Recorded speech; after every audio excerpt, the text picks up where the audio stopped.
सम्पूर्णमा नमस्कार। म कार्यक्रम प्रस्तुता लक्ष्मण कटवाल। अहिलेको यो कोभिड-19 कोरोना महामारीको अवस्थामा देश तथा विदेशमा सम्पूर्ण व्यक्तित्वहरूलाई आक्रान्त तुल्याइरहेको छ। यो अवस्थामा लगभग नेपाल पनि अछुतो रहन पकिसकेको छैन। 7 देखि 8 महिना कोभिड-19ले मानिसका जनजीवनलाई अस्तव्यस्त बनाइरहेको छ।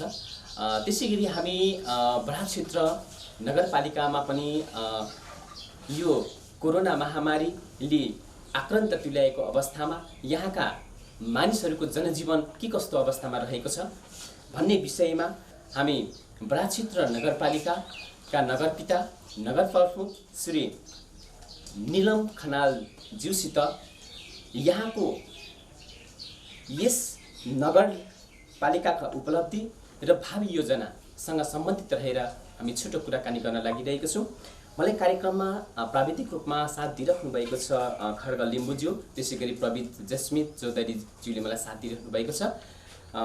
म कार्यक्रममा आज हामी विशेष बराक क्षेत्रका नगर प्रमुख उहाँसँग चाहिँ विविध विषयमा छोटो कुराकानी गर्न लागिरहेको छु।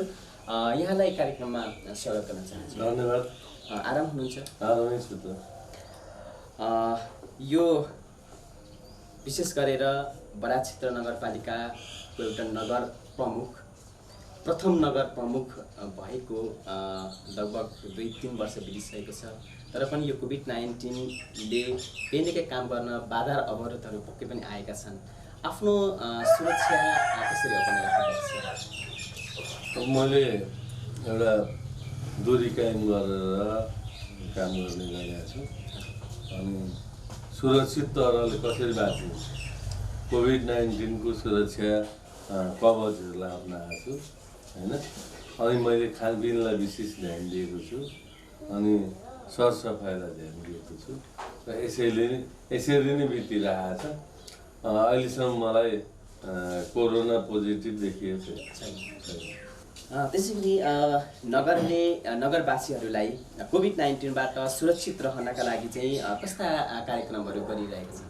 हामीले जसरी नेपाल सरकारले होइन जुन मापदण्ड अपनायो होइन, मास्क लगाउने होइन, दूरी कायम गर्ने होइन, अनि सेनिटाइजर प्रयोग गर्ने, आफू पनि कतै नजाऊ, कसैकोमा नजाऊ, अरूलाई पनि आउन नआऊ भन्ने, अनि त्यसपछि बढी घुइँचो भिडभाडमा प्रवेश नगर होइन, यिनी कुराहरू, ताजा खाना खाऊ भनेर हामीले यही सन्देश प्रवाह गरेका छौँ। अब यो कोभिड-19मा कोरोनाबाट सङ्क्रमित हुने व्यक्तिहरूलाई चाहिँ सुरक्षित हुनका आइसोलेसनहरू चाहिँ कुन ठाउँमा बनाउनु भएको छ? हामीले हेर्नुहोस्, सुरुको तालहरूमा 4वटा चाहिँ हाम्रो चाहिँ क्वारेन्टाइनहरू राख्यौँ होइन। अहिले एउटा क्वारेन्टाइन जारी छ भने एउटा आइसोलेसन चतरामा छ है। त्यहाँ चाहिँ हाम्रा मान्छे मात्रै बस्दैनन्, परदेशभरिका मान्छे पनि आउने जाने हुन्छ। त्यस्तो अवस्था साँच्चै भन्दाखेरि सुनसरीकै उत्कृष्ट आइसोलेसनका रूपमा चतरामा रहेको जुन आइसोलेसन चाहिँ बराक क्षेत्रमा छ भन्ने कुरा पनि सुनिन्छ।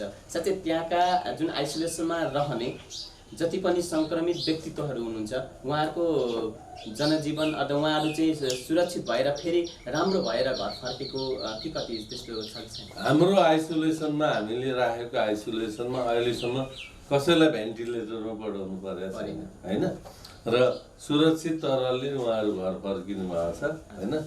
तर पनि अब कस्तो हुँदो रहेछ भने देश दुनियाँ होइन कस्तो रहेछ भने सन्तुष्ट मान्छे हुँदैन। एक त ऊ बिरामी हुन्छ, ऊ सङ्क्रमित छ होइन। सङ्क्रमित भएको नाताले पनि उसलाई कता कता असजिलाहरू बिजाइरहेको हुन्छ भने एउटा न एउटा दोष देखाउँछ मान्छे त्यहाँ है। तर पनि मैले चाहिँ के अन्दाजै गरेँ भने 1-2वटा अरू आइसोलेसन पनि हामीले अवलोकन गऱ्यौँ होइन। अब मेरो दही खट्टा छ भन्यो भने बिक्री हुँदैन भने जस्तै हामीले नै हाम्रो ठाउँ नराम्रो छ त भनिदिनु होला, तर अरूको तुलनामा हाम्रो ठाउँ राम्रो छ। त्यो चाहिँ मैले त्यो 2-3वटा कुरा दिएँ मैले। तपाईँ जस्तै मिडियाकर्मीले सोद्धाखेरि मैले के भने हामीसँग स्वच्छ कोसीको हावा आउँछ। उता उत्तरतिर फर्केर हेर्नु भने मनोरक पहाड छ, हरियाली छ होइन। अनि अलिक दक्षिणतिर पनि त्यसै गरी हरियाली जङ्गल छ। अनि त्यहाँ बिहानदेखि बेलुकासम्म रातभरि हरे राम जप्या छन् होइन। राम्रो, त्यसले पनि राम्रो हो भन्छु म। त्यस पनि मनस्थितिमा त्यसले पनि राम्रो हो भन्छु म। अनि पश्चिम हरिद्वार 12 क्षेत्रको प्रवेशद्वार त्यस्तो ठाउँको आइसोलेसन होइन, त्यहाँ जाँदा आदि रोक्नेको हुन्छ होला, मलाई लाग्छ, त्यस्तो लाग्छ।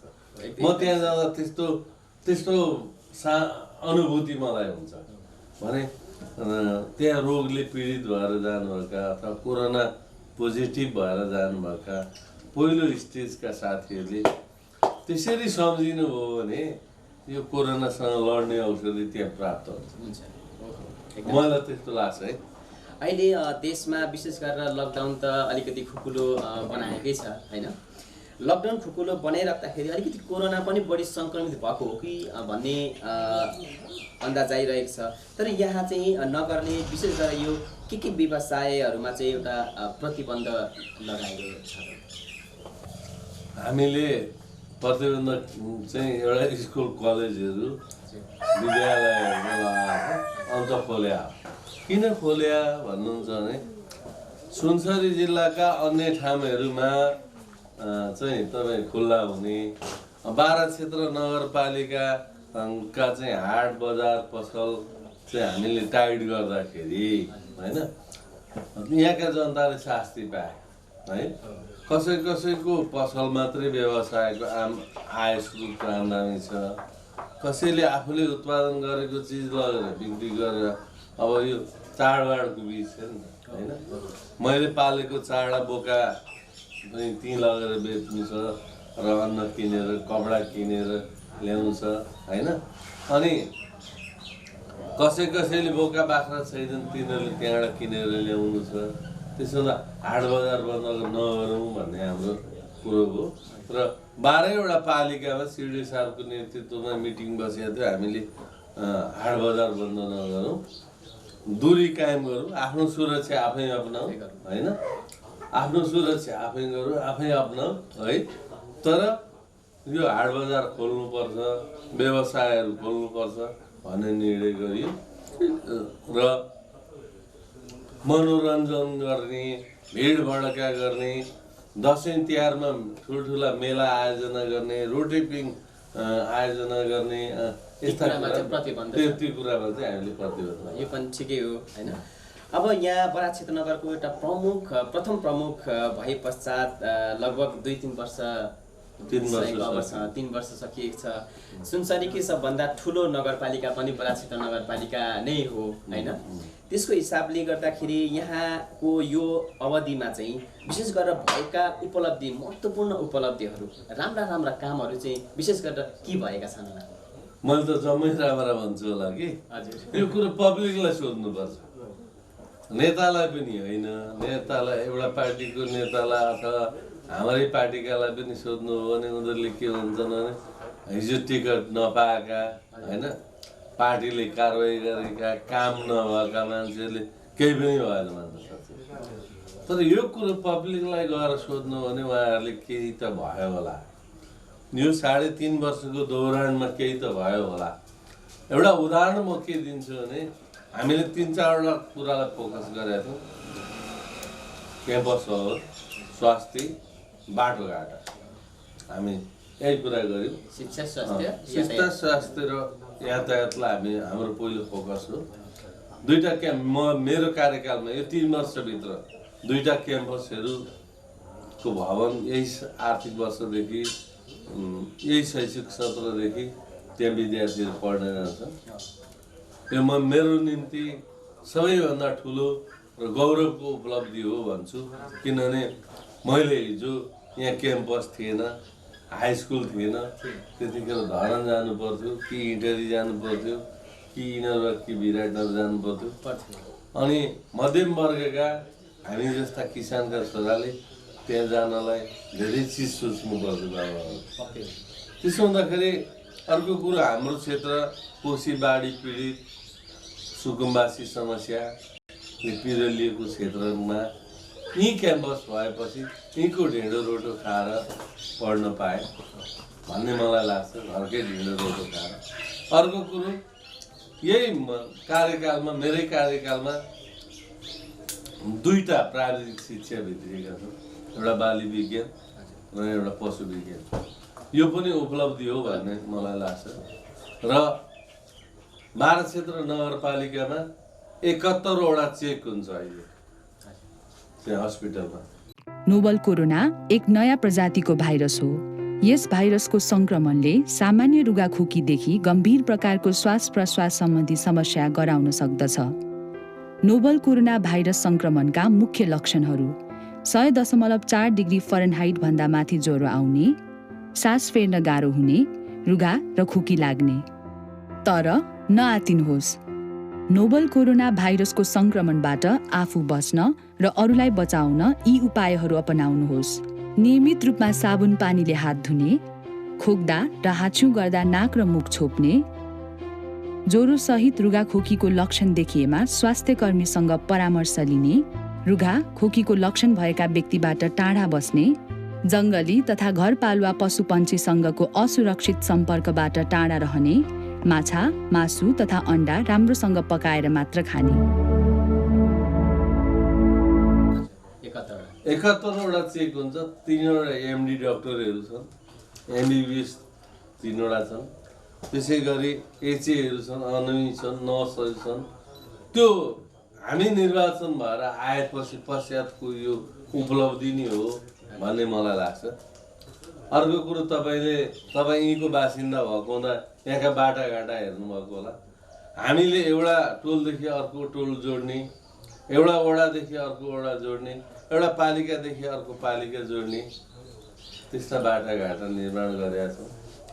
जनता अगाडि साक्षी छ हैन। जस्तै अब अस्पतालको कुरा गर्दाखेरि जस्तै यहाँका जनताहरूले चाहिँ काठमाडौँ, धरान, इटरी जस्तै उताकालाई पनि यतै ल्याउने खालको एउटा त्यस्तो एउटा अस्पताल निर्माण गर्ने कुनै त्यस्तो योजनाहरू पनि छन्।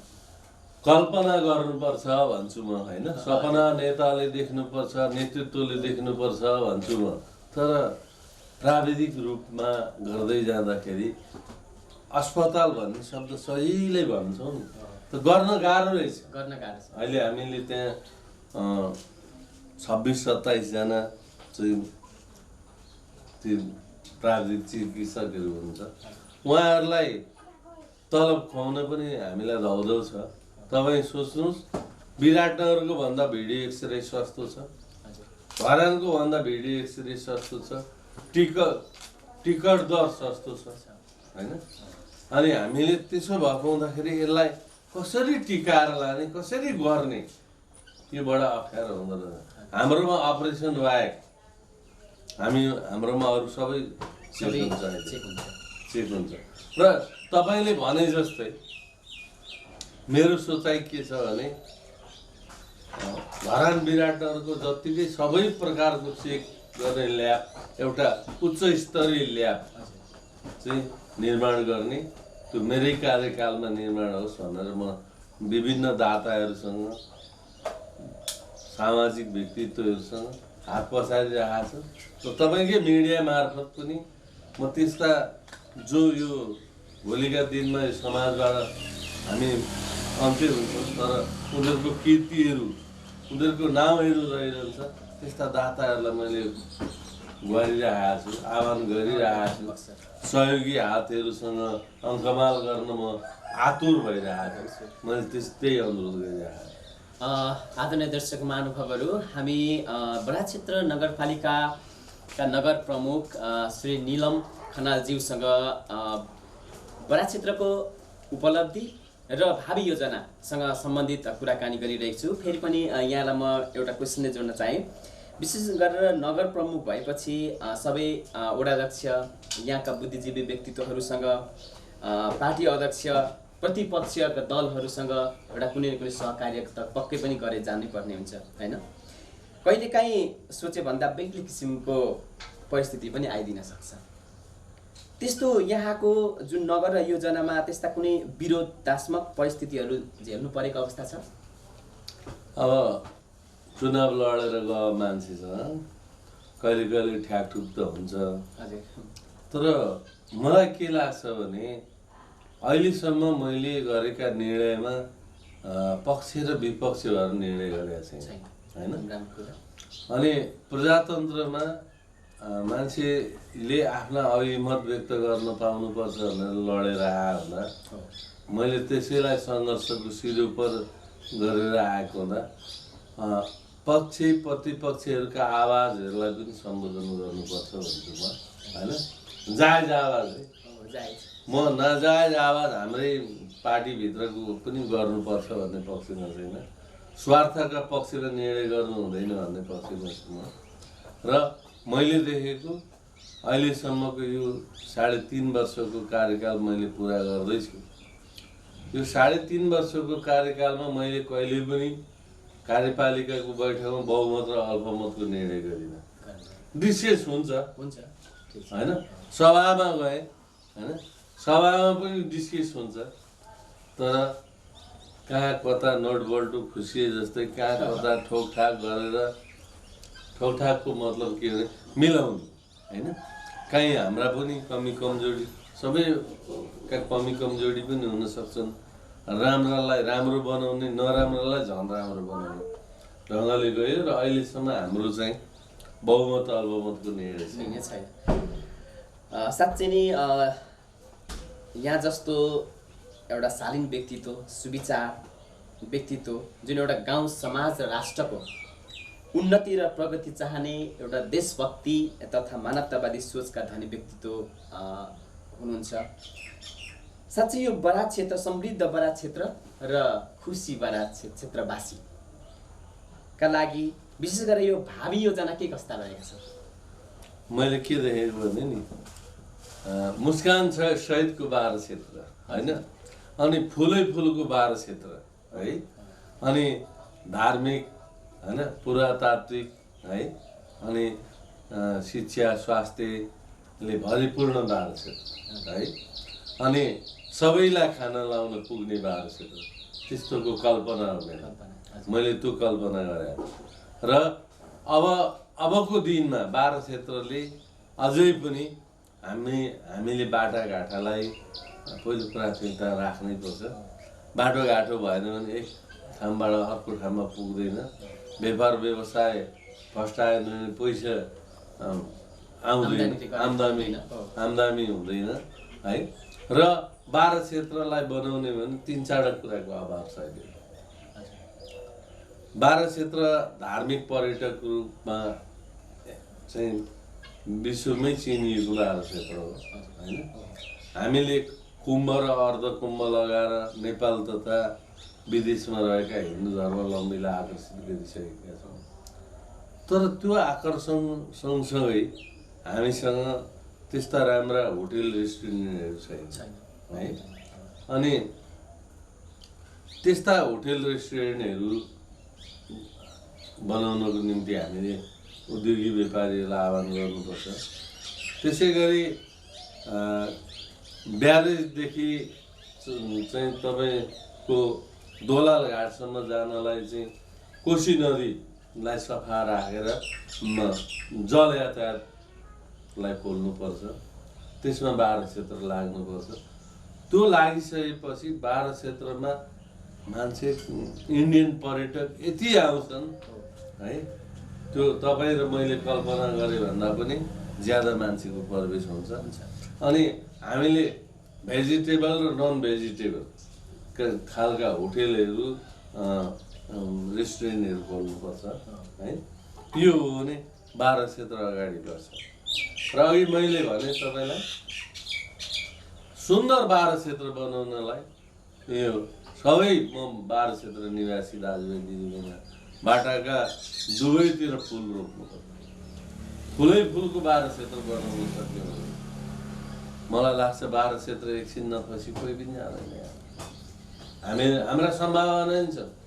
कोशी करिडोर यता आइरहेको छ, किमाथाङकादेखिको यताको बाटो आउँदैछ। हामी मदन भण्डारी राजमार्ग तपाईँको मेचीदेखि चाहिँ महाकाली सम्म जानलाई त्यो बाटो हुँदै जान्छ।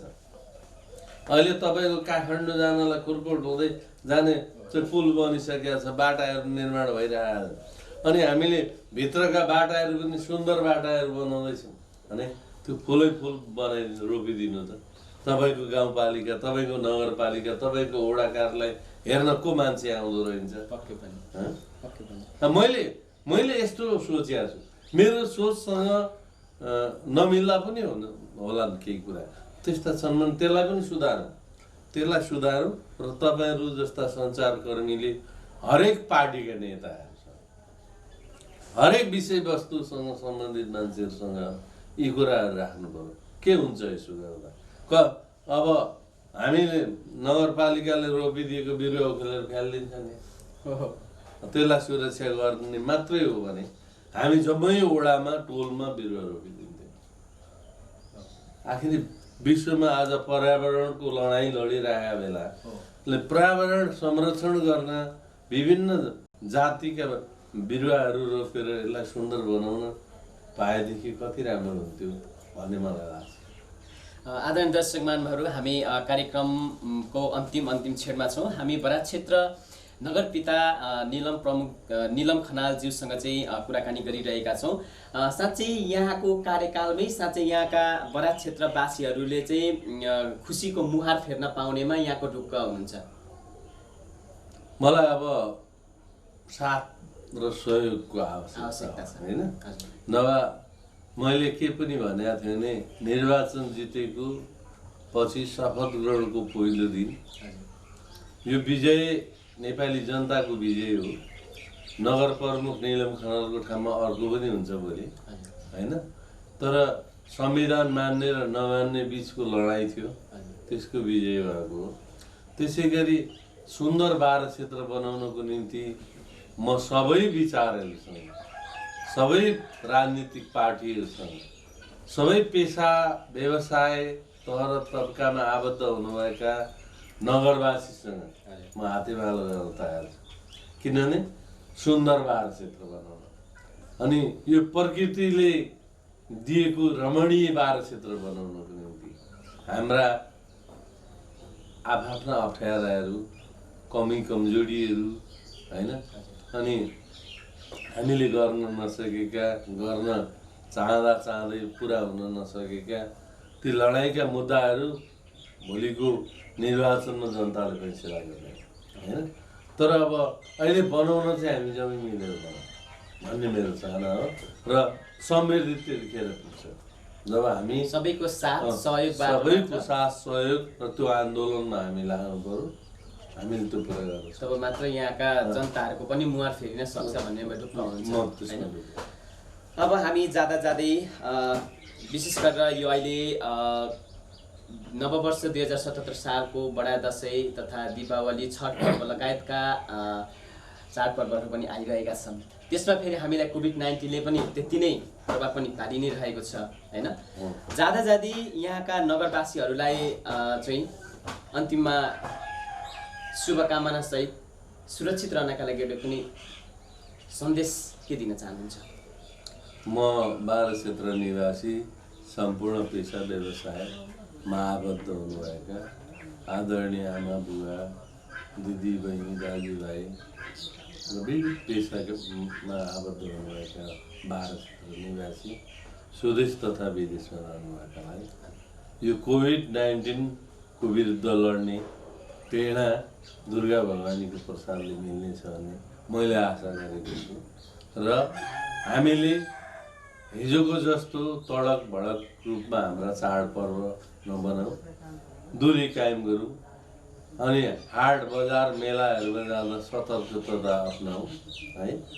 नगरपालिकाले कुनै पनि किसिमको चाहिँ जात्रा मेला पर्वमा चाहिँ भिडभाड नगर्नलाई अनुरोध गरेको छ। त्यसलाई कायम गरौँ, त्यसलाई कायम राखौँ। हिजोको जस्तै यो कोभिड-19 को विरुद्धमा लड्नको निम्ति बाह्र क्षेत्र निवासीले जसरी लागि पर्नु हो, भोलिका दिनमा त्यसै गरी लागि परौँ। हामीलाई यो कोरोना विरुद्ध लड्ने प्रेरणा दुर्गा भवानीको प्रसादले मिल्नेछ। त्यही आशा विश्वासका साथ म सम्पूर्ण दाजुभाइ तथा दिदीबहिनीहरूलाई यो बडा दसैँ, दीपावली र छठ पर्वले सुस्वास्थ्य, समुन्नत समाज, दीर्घायु समाज रहोस् भन्ने शुभकामना व्यक्त गर्न चाहन्छु। आदरणीय दर्शक महानुभावहरू, बडा क्षेत्र नगरपालिकाका नगरपिता नगर प्रमुख श्री निलम खनालज्यूसँग हामी कुराकानी गरिरहेका छौँ। यो कुराकानीमा साँच्चै नै बडा क्षेत्रले पक्कै पनि विकासका पाटाहरू धेरैभन्दा धेरै अगाडि बढिरहेको जुन हामीले उहाँको जुन कुराबाट पनि बुझ्न सक्छौँ। यातायात, शिक्षा, स्वास्थ्यमा विशेष गरेर जोड दिँदै यहाँको कृषि र युवाहरूलाई पनि हातेमालो गर्दै यहाँका हरेक व्यक्तित्वहरूलाई साथ र सहयोग गर्दै एउटा खुसी र समुन्नत समृद्ध बडा क्षेत्र बनाउनका लागि जुन तह र तब्काबाट खटिराख्नु भएको छ।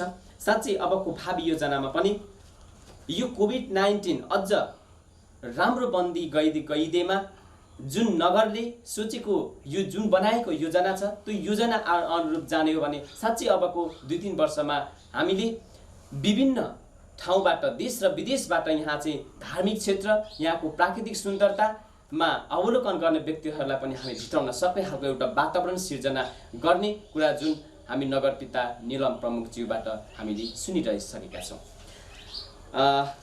हामीलाई बडा टिभीमा कार्यक्रम हेरिदिनु भयो, यहाँलाई पनि धन्यवाद दिन चाहन्छु। त्यसै गरी हाम्रो यो कार्यक्रममा आएर नगरका उपलब्धि र योजनाहरूको बारेमा कुरा राख्दिनका लागि समय दिनुभयो, यहाँलाई धेरै धेरै धन्यवाद दिन चाहन्छु। म तपाईँको प्राविधिक टिम र बडा टेलिभिजनलाई पनि म हार्दिक धन्यवाद र यसको उत्तर प्रगतिको कामना गर्न चाहन्छु। धन्यवाद। हस्।